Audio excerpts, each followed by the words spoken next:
95.9 FM, streaming worldwide at kelpradio.com. 915 Talk is a production of Desert Voice Media. You can visit desertvoice.media to learn more.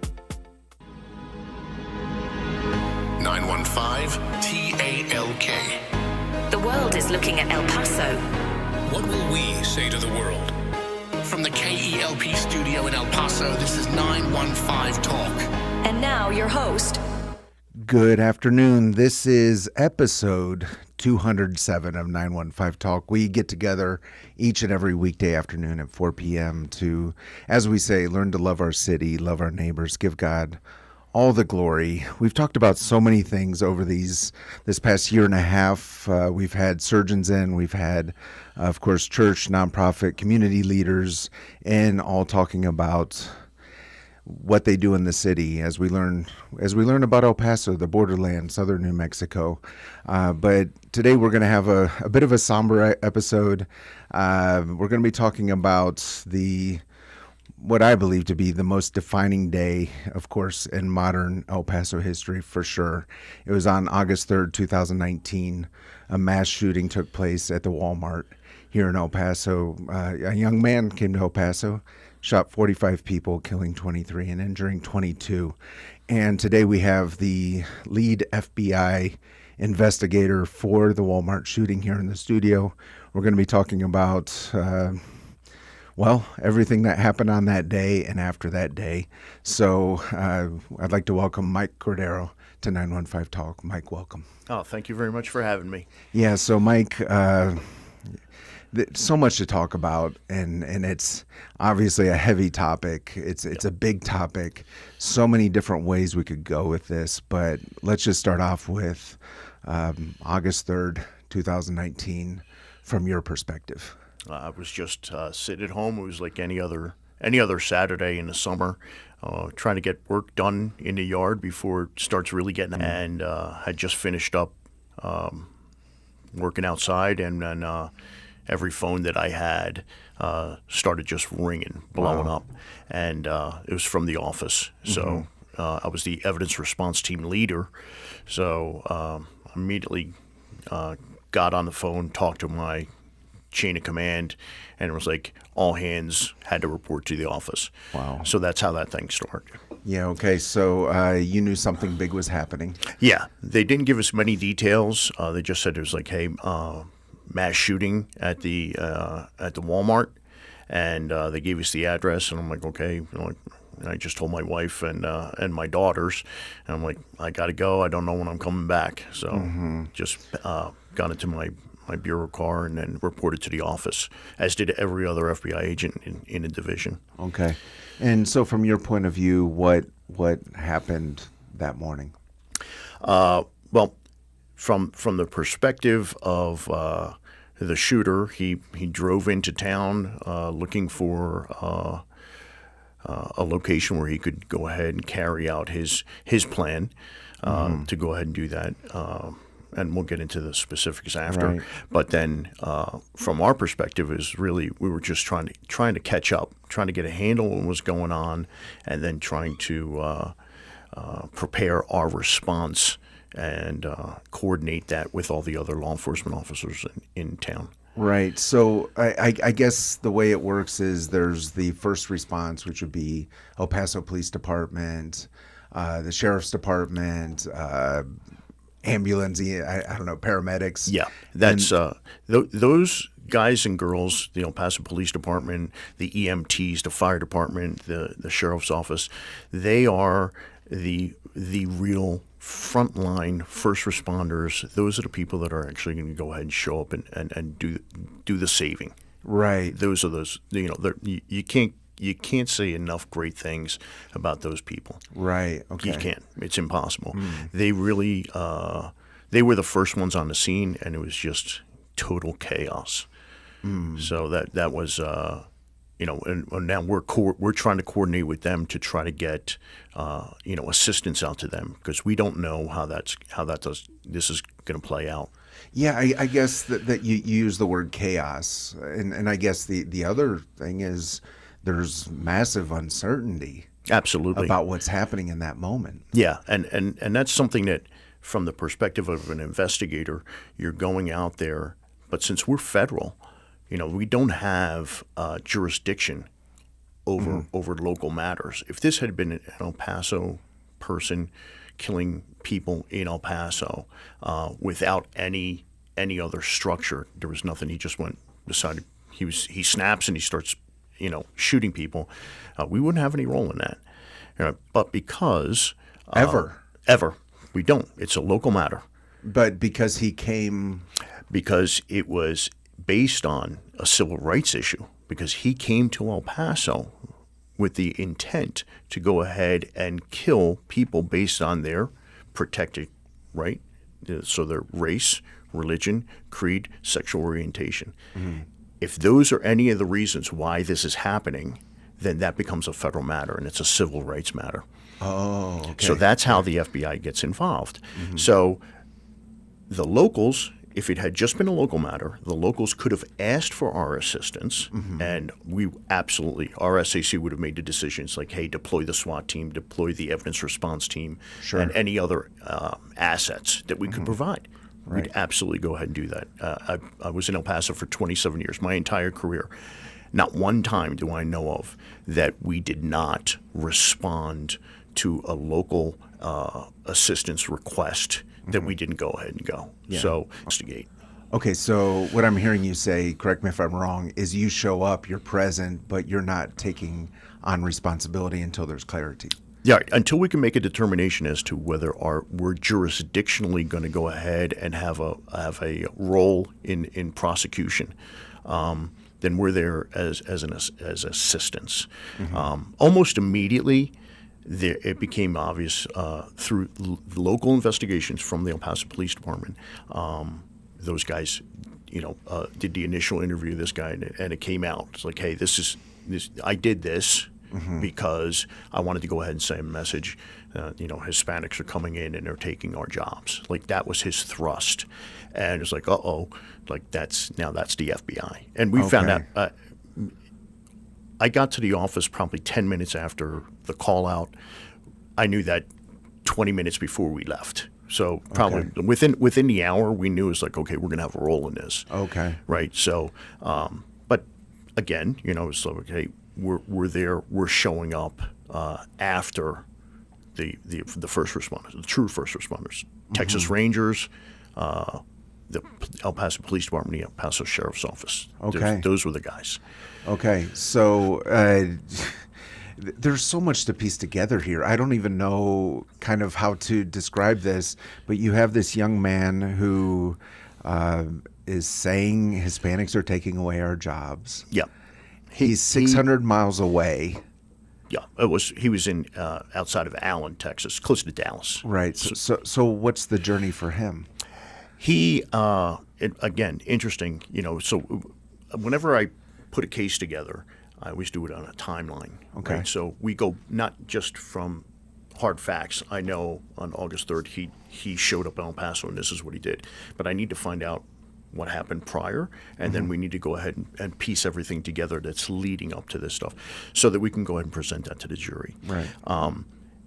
We found out that the night before he left his grandparents' house, got into his car, and started driving towards El Paso. And the reason we know that is because we did an analysis on his cell phone, and his cell phone is hitting along all the towers. So he's been driving all night? All night. All night he'd been driving. And we knew what gas stations he stopped at. He stopped at one that was closed, but he also stopped one here in Horizon and fueled up.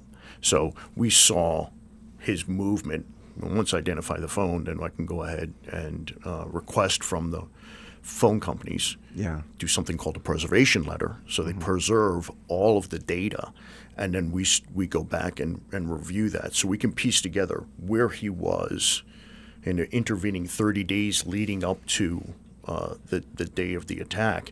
We know his movement based on the towers and interviews that we did. Okay, so 600-mile drive from Dallas, Texas. It's 8-10 hour drive. Right. So he's been doing this, driving all night. He's been planning, but the planning started before the night before. Oh, absolutely. And I have a timeline, and we can go back. We went all the way back to his childhood because we want to know what's is there an issue? Because the reality is like, hey, he could go ahead and use anything as an excuse to go do. So we went all the way back to his childhood, did interviews, and got great information. But then in March, he ended up trying to go ahead and buy body armor. He attempted to buy body armor twice, and both times his credit card was rejected. Okay, so it's not there's no limitation on the purchase of body armor with the law or anything. Yeah, like that. no. So he didn't have the money. He didn't have the funds. Yeah, no, he had it, and this was the interesting part. Right? He thought they weren't going to go ahead and sell it to him because they declined his credit card, but in reality, he hadn't used his credit card to go ahead and buy something that expensive, so the credit card company just denied it. And if he had thinking called, it was fraudulent. If he had called and said, "Hey, I'm trying to buy this body armor online, and my credit card's getting rejected," they would have pushed it through. Yeah. So in his mind, it's some kind of conspiracy against him. Exactly. But it's just the credit card company trying to protect him from a theft. And that was, again, one of the interesting things. So you look at that, and if you've gone to a range, and if you go shooting, whatever, there are certain people who practice, right? Their firearms training, and you practice like you play. If you have body armor and you're usually wearing body armor, you shoot with your body armor. So short of that, people in the military, people who are gun enthusiasts and law enforcement, they'll shoot with the body armor. But if you go to a range, very few people are wearing body armor.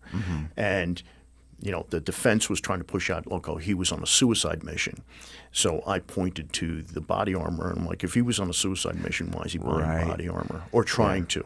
Yeah. Right? And so that was one of the things. It's like I'm kind of shooting holes in his potential explanations. Yeah. Right. I was like, I'm on a suicide mission. I'm like, if you're really on a suicide mission, why are you wearing body armor? Right. Right. So it's that kind of stuff. Like when you're going through this, and I tip my cap to the investigators and the analysts that actually dig all this stuff up for us to go ahead, rummage through and try to put together what the scenario is.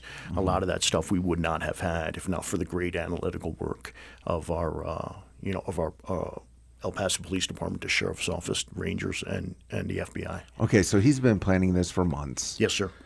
I guess the uncomfortable question is, particularly for the FBI, is we like to think that somehow this is going to pop up somewhere on social media and he's going to be caught in advance. Right. So what was that situation? Was he just completely to himself about it? Yeah, so there's and I've retired from the FBI, but now I teach overseas, and one of the things I teach is it's called ATA. It's a State Department program. It's anti-terrorism assistance. So one of the things that I teach is there's different types of terrorists. You have a group of individuals, Hamas, or those some similar, where they have a group of people and they everybody has a different role. They have different things that they go ahead and do. And then you have the lone wolf. The lone wolf is everything. So he's the supplier, he's the shooter, he's everything that has to be done to carry out this particular plan is all on him. So they're the most difficult to go ahead and stop, because if they don't say anything and they keep a low profile, it's virtually impossible, right? If they don't say anything to anybody and they just go ahead and do it, this is what happens. When you have an organization, they're probably better at it, but there's more opportunities for us to go ahead and figure out who it is because you have more people. Okay.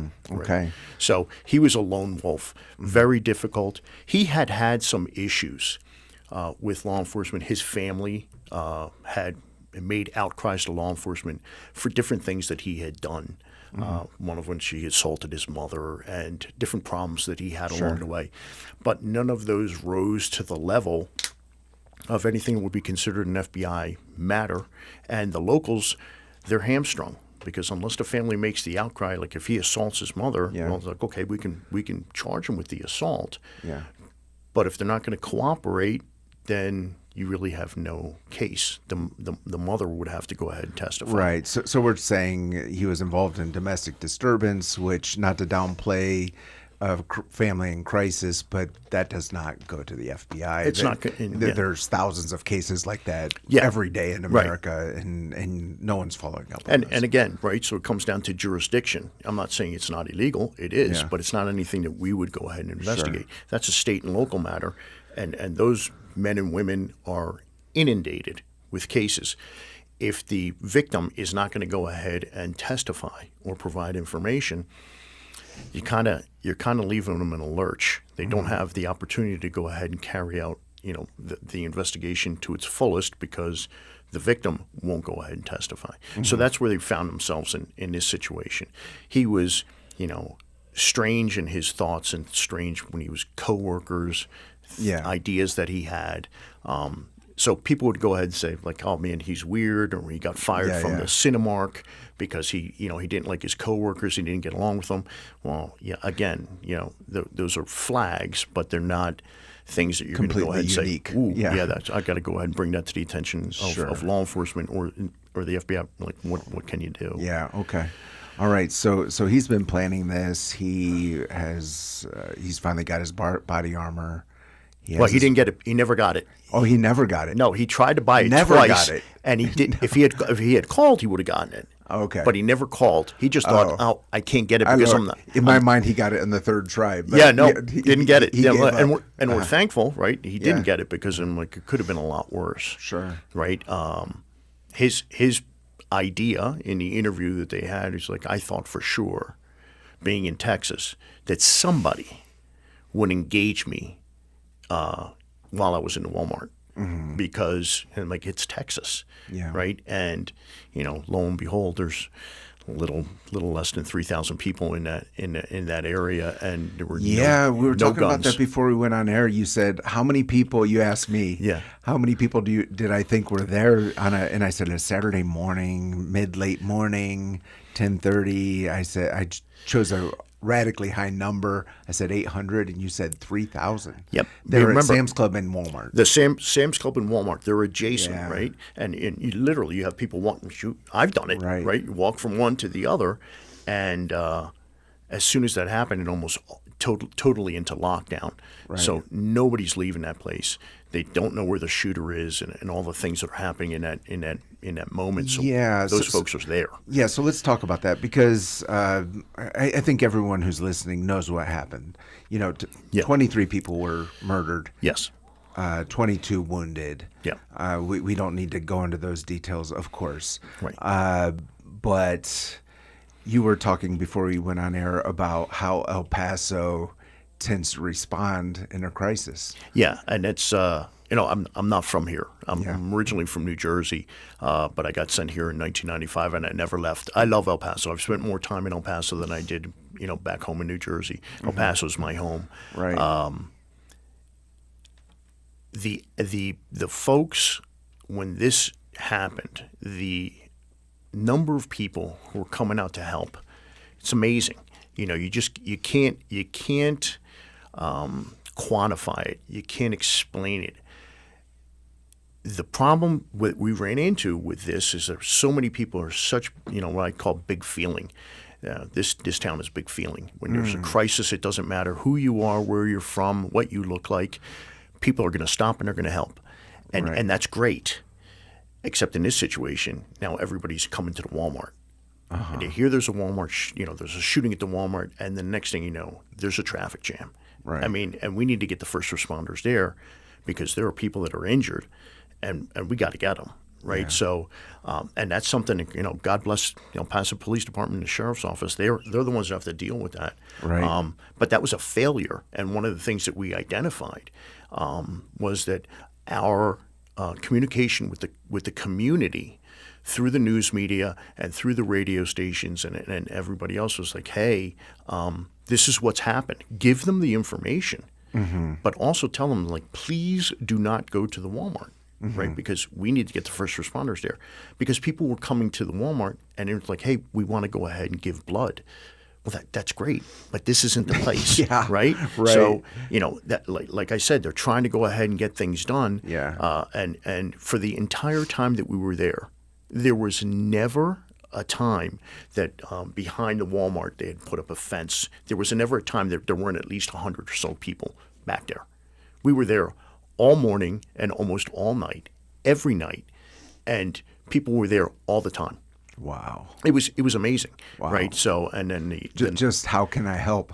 yeah, and that's what it is. Like, how can I help? And I'm like, hey, we're failing because these people want to help, but they have no avenue to do it. So they're just doing the best that they can.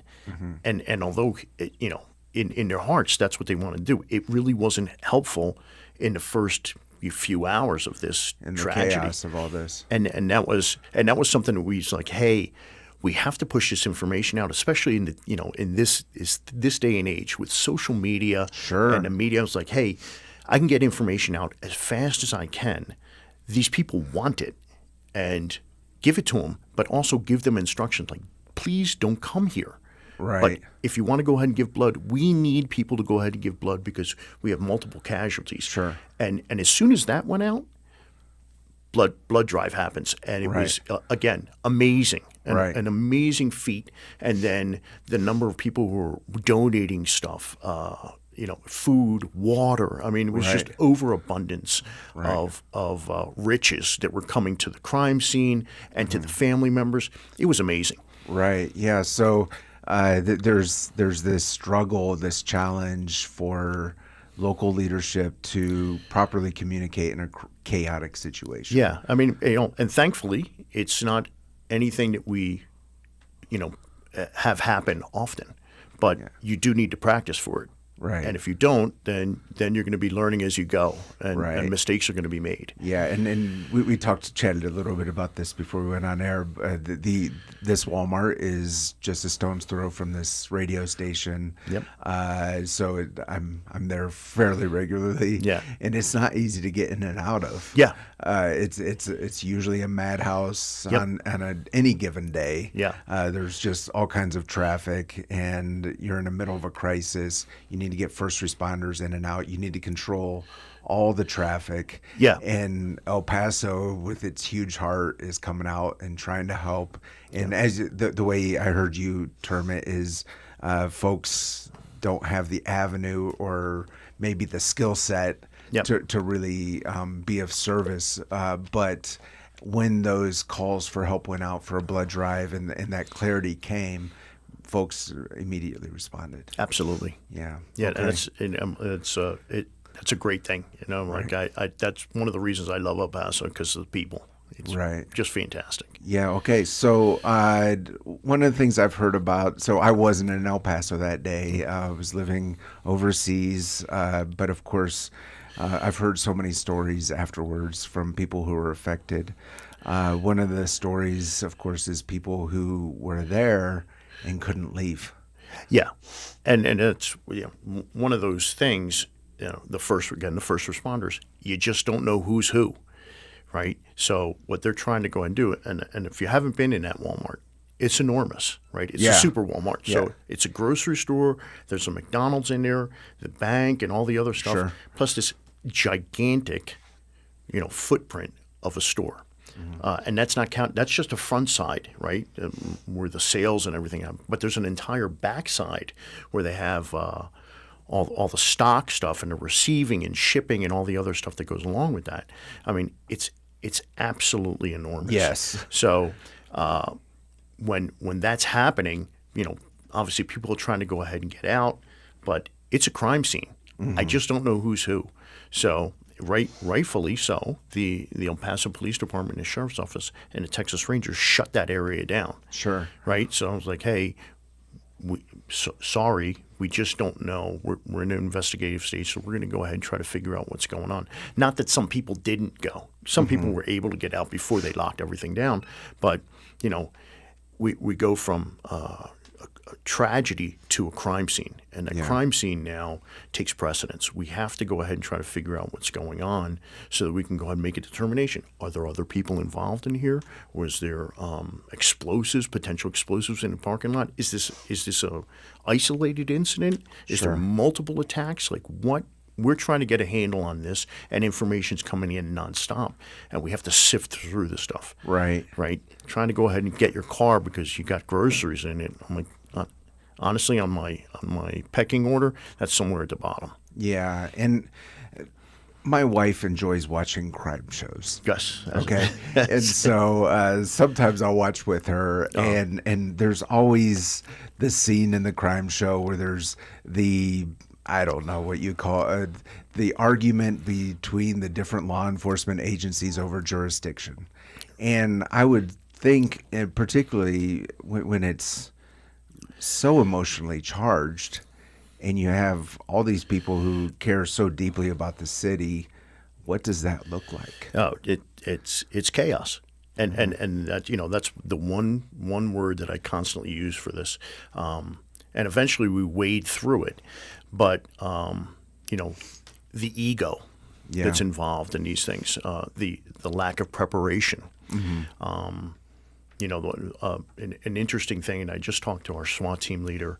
We went to lunch a few months ago, and I told him, I'm like, it's so strange. And I'm like, you guys, all the SWAT teams worked so well together. And I'm like, I just find it, hard to believe that it didn't work out better. And he goes, man, Mike, we practiced the day before Walmart in a scenario very similar to what happened here. And when it happened, the team leader actually reached out and the assistant team leader, this fella, he's a superstar. He was the assistant team leader, and now he is the team leader for SWAT. They reached out for their counterparts. I'm like, hey man, where do you need us? Like, we're on our way.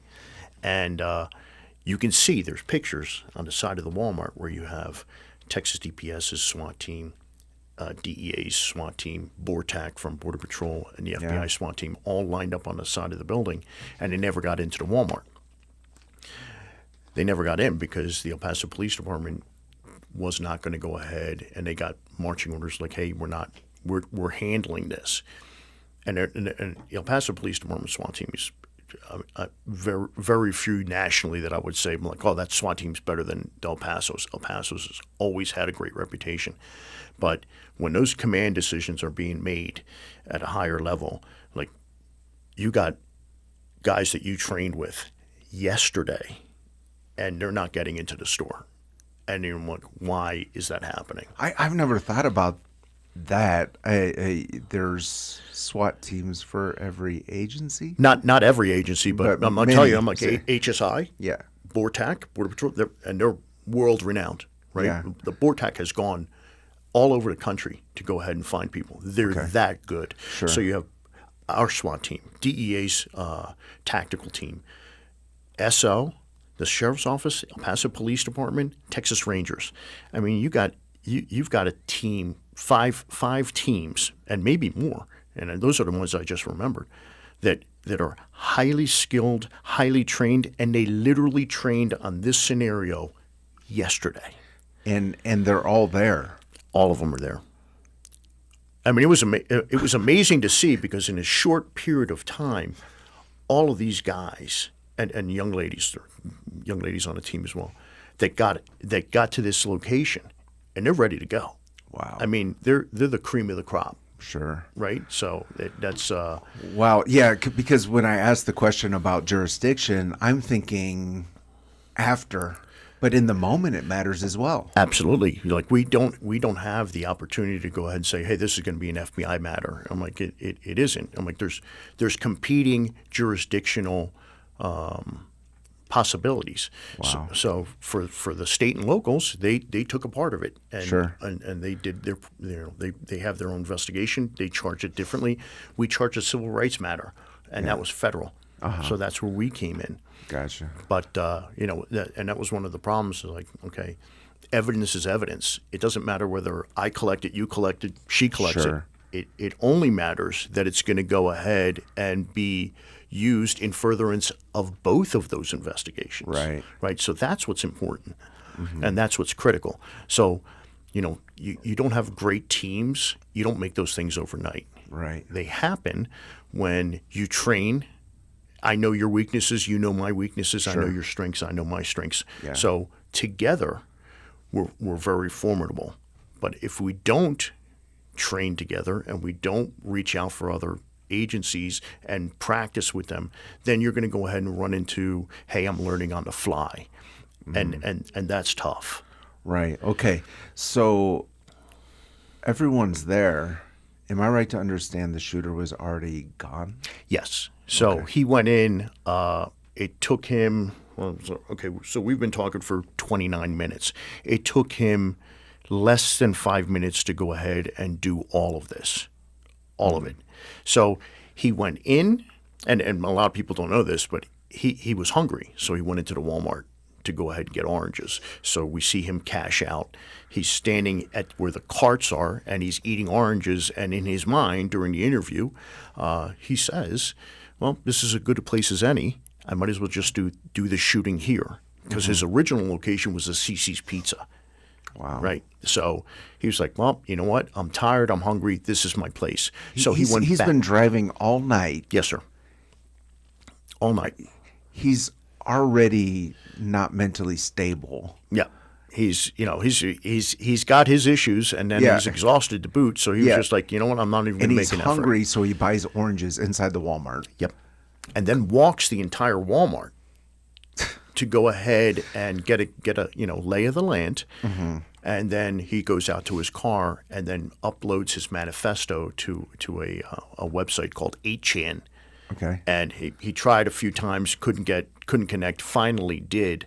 And when he did, that's when he made a movement to his trunk, got out his weapon, put on some hearing protection, and then started his assault. Yeah, I find it so interesting that thoughtful isn't the right word, but he took the time and effort to put on ear protection. Yeah. He also had gloves, but he forgot to put them on. Okay. Because the weapon gets hot.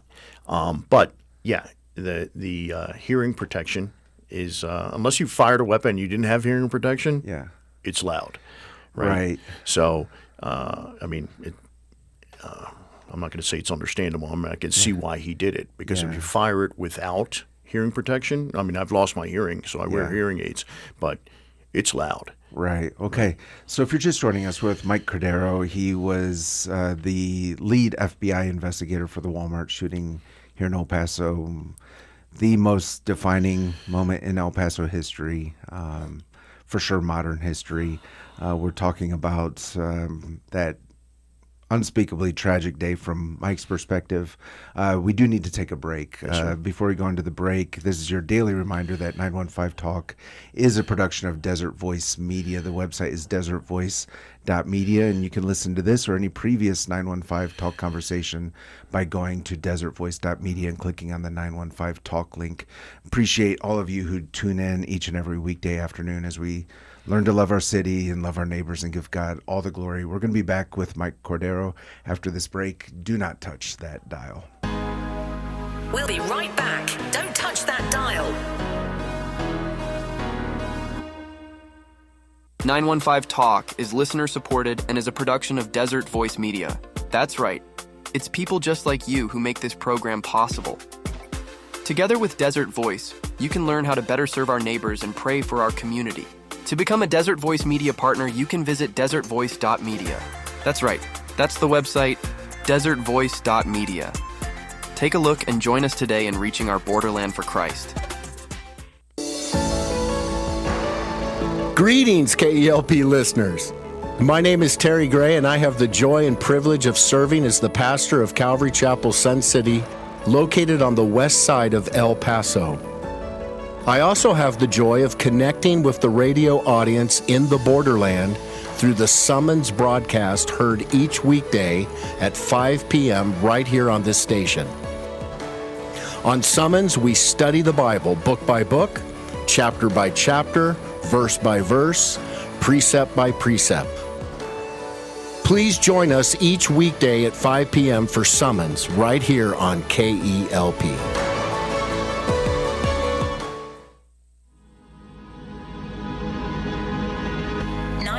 915. Testify.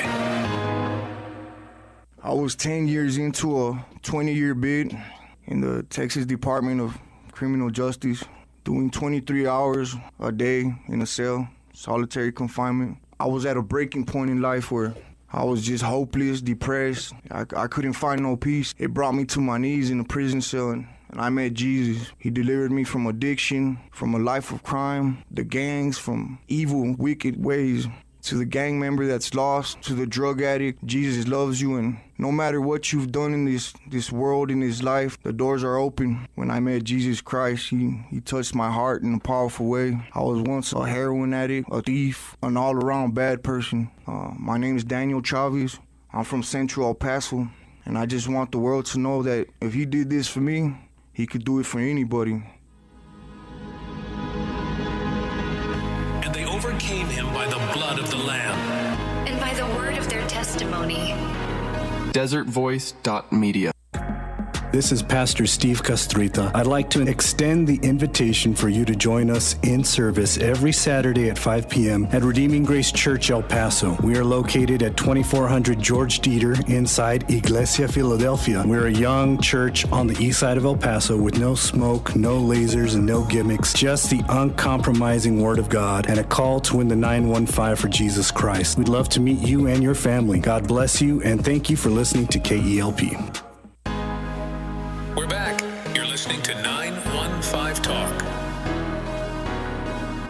We are back, and you're listening to 915 Talk. I'm your host, Andy Frecka. Today we're talking about the most tragic day in El Paso history. It is part of the journey of getting to know our city, loving our city. We can't just talk about the positive and happy days. We have to talk about the difficult days. But we're with the FBI lead investigator of the El Paso Walmart shooting, Mike Cordero. Mike, so appreciate you coming on. And we're talking about this subject that is so painful for El Paso. We talked about the shooter. He'd been planning this months in advance. He'd driven all night. He came to the Walmart. He took the lives of 23 people and 22 wounded. There's the chaos. That's the word that keeps on coming up with law enforcement. That's, of course, your perspective because you're FBI. Yep. He was arrested pretty quickly. Yes, sir. Kind of in the same neighborhood, just wandering around. He drove out, and in his words, like he was surprised that he was able to go ahead and make it out because he thought he was going to go ahead and be engaged by somebody with a firearm. Right. He got to his car, and then like I don't even know what to do. So he drove out of the Walmart. If you go between Walmart and Sam's, and you go out into that neighborhood, there's a movie theater, Hooters, and he started driving into the neighborhood, and he called 911. But so is the rest of El Paso, right? So what happens? Wow. It immediately went to voicemail, and he was like, "Well, I'm not going to." He hangs up. Well, what he didn't realize is like all the numbers that call into 911, they get a call back when somebody's free. Right. So they tried to call him back, but he didn't answer. Mm-hmm. So. At that point, he was driving around for a while, and he's like, you know what? I'm just going to go ahead. I'm going back to the Walmart. And his intention was to try to turn himself in. Oh.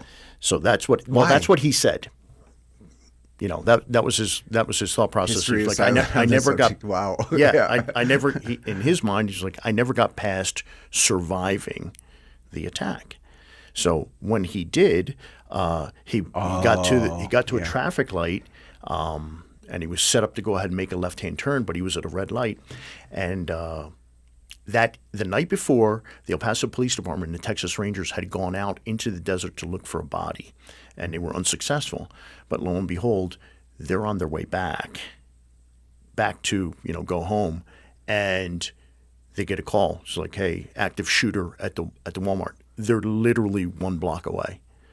So. A really good friend of mine who was with Texas DPS and was the ranger, pulls in, and he's right behind Crucius, the shooter. And he, is hitting his lights to try to go ahead and get this guy to move. And Crucius gets out of the car and puts his hands up. And my friend was with his other Texas DPS partner. They both get out of the car and they're like, "You need to move." And he goes, "I'm the shooter." And my partner couldn't hear him. He's like, "What did he say?" And the other guy's already taken his pistol out. And he goes, "He's the shooter."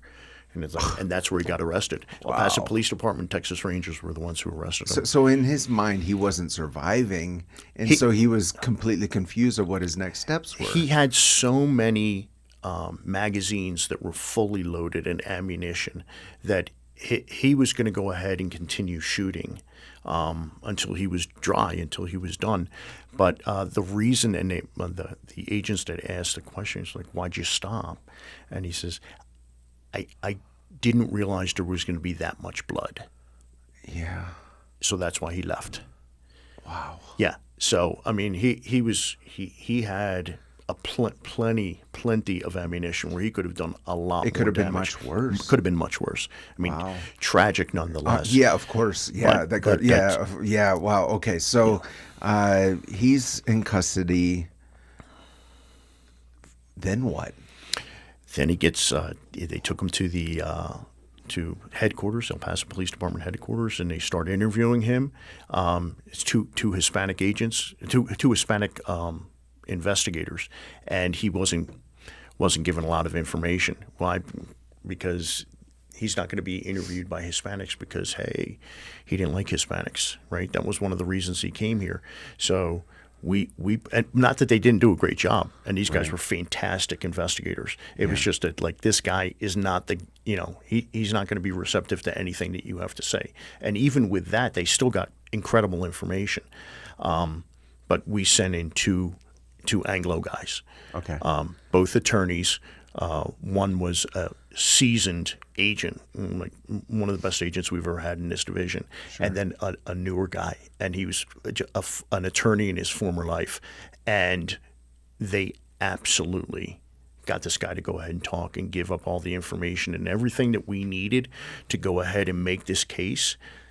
Those guys got it. And then the police department came back in and they got additional information. So it was a great team effort, right? It's just when it works right, man, it's really formidable, really formidable. Okay, and then as far as where does the investigation go from that moment? Because you've already interviewed the shooter. Right. Then what happens? So then you have to go ahead and, depending on how we're going to go ahead and charge things. So the state, and I'll do theirs first, and I'm not going to be too specific because I don't know a lot of the details with regard to them, but their charges were specific to them, right? Our charges were civil rights matter. In other words, he came and committed this crime, and it was based on one of the protected clauses in the Civil Rights Act. And if a death occurs in connection with this illegal act, then you can attach the death penalty. Okay. Right. So that is our thought process from the federal side, is like, can we go ahead, like a civil rights matter, we can absolutely charge this thing, and that's the first thing on our list. But can we attach the things that are necessary to go ahead and get the death penalty? And if we can't, then we can't. It's just not in the statute. Sure. We ended up talking to the Department of Justice and our local prosecutors here at the United States Attorney's Office, who were fantastic. And they're like, we are absolutely charging this as a death penalty case, and this is what we're going to go ahead and charge. So we started almost immediately gathering that information that was going to go ahead and support that charge. So to that end, case agents, right? So it took us a week to process the entire scene. Excuse me. So once we processed the scene, I got called into the front office, and I'm an organized crime guy. I'm a former accountant. I'm like, I've never worked a civil rights matter in my life, and the SAC and the two ASACs, special agent in charge and the ASACs were like, hey, you're going to be the case agent, you and another guy who had some experience and worked counterterrorism matters. So he and I were working this thing jointly as the two case agents because there was so much information that was being pushed out for the FBI. But then the JTTF, which is the Joint Terrorism Task Force, they were the ones, that squad was the ones who was actually, they were taking the lead as far as all the investigative matters that we needed to get done. It was assigned to the JTTF, and one of the guys on the JTTF was a Texas Ranger. We'll be right back. Don't touch that dial. Apologize for that. That's just our automation going crazy. You're talking about it. Okay. We're continuing. Yeah. So one of the guys on the JTTF was a Texas Ranger, and I mean, I wish I could tell you what his name is, but like the guy is a superstar, and he did a lot of the nuts and bolts and splicing together of all the videos and all the stuff that we were going to go ahead and use in trial. So it was really a team effort, all under the umbrella of the JTTF, which is the Joint Terrorism Task Force at the FBI. Right. Okay. So we have a lot to go over, and we have about 10 minutes left. Okay. So I'm a little bit concerned about that. Okay. But at this point, you're thinking death penalty. Yeah. And from what I understand, he pled guilty. So it's you can't guilty. Yeah. No, not guilty. Yeah. You cannot plead guilty to a death penalty case. You cannot. They won't allow it. No, there's no way to do it. He has to go ahead, and they're not going to summarily execute him. So he has to plead not guilty. So that was one of the things the media was going crazy over. It's like, oh my God, the audacity, he pled not guilty. I'm like, no, he not guilty was the only plea he could give. Like he couldn't plead guilty. So we still have to make our case because we're going to go ahead and the objective is right. So just this is a legal technicality. Right. If you're facing the death penalty, you're required to plead not guilty. Correct. And then it's on the investigators to prove. We have to prove beyond a reasonable doubt. Okay. I mean, it's the ultimate sentence. Right. Right. So we should be held to that standard. We shouldn't just go ahead and be able to execute anybody. So we're held to that standard. Right. There's law. We got to follow it, and that was our marching order. So to us, that wasn't a big surprise. To the media pushed that out. Well, they either knew and didn't care, or they didn't know. But that was something that was we knew that was going to happen because it's the only thing that can happen. So after that, we have to go ahead and start working through our investigation. And for a death penalty to happen in the federal system, it's a very difficult thing to go ahead and work through. So we had to go ahead and conduct our investigation. Then we have an opportunity to go ahead and interview every single person who was injured and obviously not dead. And they get to weigh in. We interview them and we ask them a bunch of different questions. And present at the table are FBI agents, the prosecutors from the United States Attorney's Office representing the federal investigation. Then we had two prosecutors from the El Paso County. They're present as well because they have a separate investigation going on. The individuals who are being interviewed and a victim witness person, a victim advocate, they're all present in this room. So we're going through all these questions, and then we, the FBI agent, has to go ahead and generate a report based on the interview and the answers that you gave. So all of that is memorialized. Then we take that, we do the same thing for the family members of the deceased because they have to weigh in as well. And they get an opportunity to go ahead and do the same thing. We ask them, like, what do you prefer? If you had to go ahead and choose, would you prefer death penalty or would you prefer life without the possibility of parole? And the overwhelming number of people, family members and individuals who had been shot, were to go ahead and seek the death penalty. So the next step is we, the investigators, we weigh in. Like, what do we think? So we did the same thing. It's like we agree that we should seek the death penalty. Then it goes to the prosecutors, our federal prosecutors. They weigh in. Once they weigh in and nobody is in disagreement, then it goes to San Antonio, which is where the Western District of Texas, our judicial district, it's headquartered there. They weigh in. Once they weigh in, the entire packet goes to the Department of Justice, and it starts working its way through different like the civil rights branch, the death penalty branch, and it works its way all the way up to the Attorney General himself or herself, whoever it is. And a death penalty in the federal system has to be signed off physically, what we call a wet signature, by the Attorney General himself. Okay. That's it. You can't delegate it down to anybody else. The buck stops with whoever the Attorney General is, period. Wow. Right? So it's a process. So that I believe in September, maybe 30 days or a little bit more after the initial shooting, El Paso County came in and they sought the death penalty. So they were the first guys in to charge him. We had to wait months later to go ahead and go through all of the steps to get to that.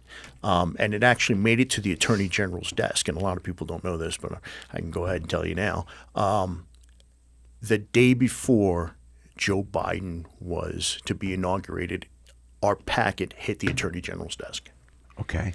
So, we were hoping. So it was Trump's Attorney General. It would have been Trump's Attorney General, right? Would have been. Would have been, except for the fact that the acting Attorney General at the time said, I don't think it's right for us to go ahead and make that call. We'll go ahead and let the next administration and the new Attorney General make the decision. Okay.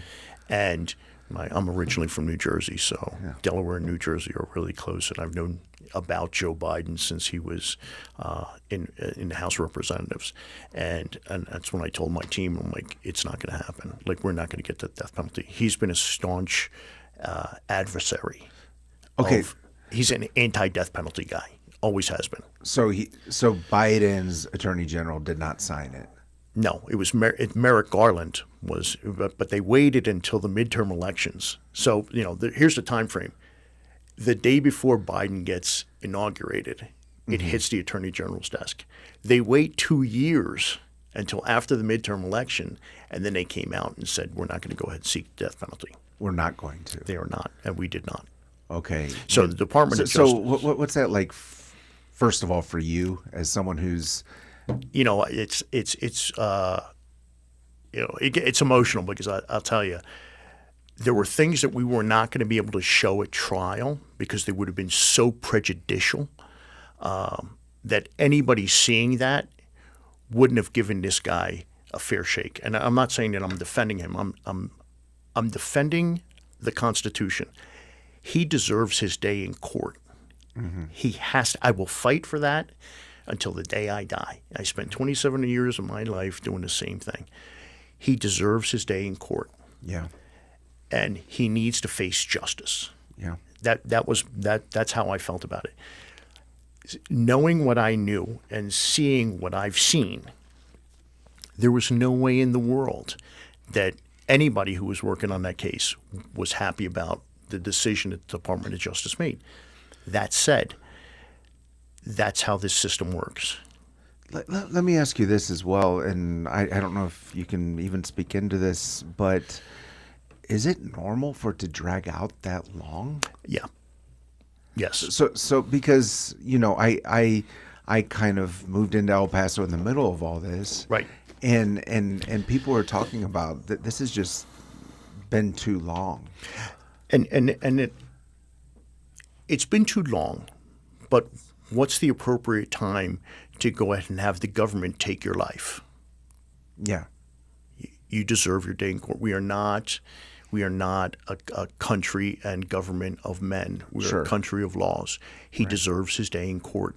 Mm-hmm. And however long that takes, that's how long it takes until I can prove or fail to prove beyond a reasonable doubt that this guy did this. All the allegations that I've made, I can prove it beyond a reasonable doubt, or I fail and I don't. Either one, you have to fight for that. Like it's the fair thing to do. He wasn't fair, but we are. If we don't do that, we're better than absolutely. I'm like we're not executing people for whatever reason. No, there has to be a justification for it, and FBI agents, law enforcement officers, we're not making that decision unless we're threatened. Like we don't. You have to go through the system. Yeah, and you're interviewing the victims who survived, the victims' families of the deceased. El Paso's your home, so essentially you're interviewing your neighbors. It's funny that you say that. I had a really great friend of mine who was an FBI agent, and he was my trainee, and he ended up moving to Dallas. And I was in the crime scene. I'm actually doing the walkthrough, and he calls me up and he goes, "Hey, are you at the scene?" I'm like, I actually am. I'm walking through it right now. And he goes, "Hey, man, my brother's father-in-law, we can't find him. Like, we have no idea where he is." And I'm like, what's he look like? Can you give me a description? And he gave me a description. I'm literally standing over this guy. Wow. And I told him, I'm like, "Hey, man, I can't give you any information." I'm like, "Is your brother at home right now?" And he goes, "Yeah." And he goes, "Okay, just tell him to stay there. Like, he's going to be getting a phone call." Okay. And I'm like, that's the best that I can do. But I'm literally standing over this guy. So, I mean, all of these people, all of them, there's different interviews that you're doing, and just like, it's absolutely gut-wrenching. It's just hard. The misery that these people, like, everybody dies, and that's part of life. But to die in that manner, I saw those videos where people are literally begging for their lives, and this guy just shooting them and not even caring, like zero thought process there. And so to get back to your original question, like, how did I feel about it? Not happy. Yeah. My opinion is, as a retired FBI agent, the Department of Justice failed this city. We failed this city, and we failed the taxpayers, because now the burden falls to the state and local prosecutors, and they're going to have to go ahead and try this case, and it's going to cost millions. And who's going to foot that bill? It's the taxpayers of this city. And it needs to happen. He needs his day in court. But then, there was a failure there as well. Yeah. So he didn't, and this is an interesting thing, and I wanted to add something. As soon as the defense got assigned and they were ready to go, they made an overture to the prosecutors, the state prosecutors and the federal prosecutors, saying, "Our client will plead guilty to life without the possibility of parole if you take the death penalty off the table." That was the first day. It wasn't something that, like, hey, that wasn't a win for us. That was, they're willing to go ahead and give us that if we're willing to take the death penalty off the table. Yeah. Wow. So, Yeah, if you're just joining us for the tail end of this conversation, we've been with Mike Cordero. He was the lead FBI investigator for the El Paso Walmart shooting. The hour's flown by way too quickly, Mike. At the beginning of this program, in our intro, we say the world is looking at El Paso. What will we say to the world? Because one thing I've learned in moving to El Paso is the world is looking at El Paso, but very often it's the national TV correspondents who will come in and tell our story. El Paso's been your home for 30 years. You've been through El Paso's darkest day. What would you want the world to know about El Paso? El Paso's my favorite city. I mean, I've been all over the world, except for Madrid. I love Madrid, but other than that, in the United States, the people in El Paso are like nowhere else. And I have disagreements with people politically, and that. I'm like, but it's always great conversations. These are great people, and when the chips are down, it doesn't matter. You're from the 915, so am I. Like, this is the place to be. And I'm like, I love El Paso. I raised my 3 daughters here. It's the best. Thank you so much for coming in today, Mike. Really appreciate this conversation. As we always say, let's learn to love our city, love our neighbors, and give God all the glory. This has been 915 Talk.